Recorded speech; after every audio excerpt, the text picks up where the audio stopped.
کیا ہم نے ان پر کوئی ایسی دلیل نازل کی ہے کہ ان کو خدا کے ساتھ شرک کرنا بتاتی ہے؟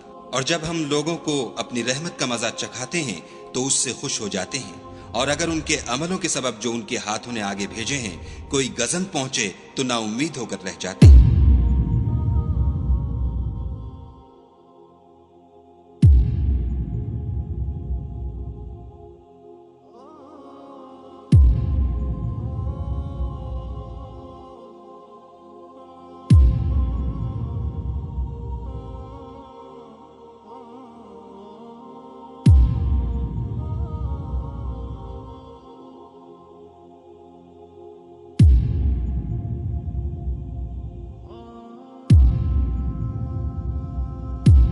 کیا انہوں نے نہیں دیکھا کہ خدا ہی جس کے لیے چاہتا ہے رزق فراخ کرتا ہے اور جس کے لیے چاہتا ہے تنگ کرتا ہے؟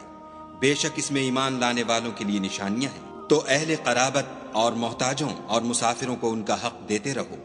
جو لوگ رضائے خدا کے طالب ہیں یہ ان کے حق میں بہتر ہے، اور یہی لوگ نجات حاصل کرنے والے ہیں۔ اور جو تم سود دیتے ہو کہ لوگوں کے مال میں افزائش ہو، تو خدا کے نزدیک اس میں افزائش نہیں ہوتی۔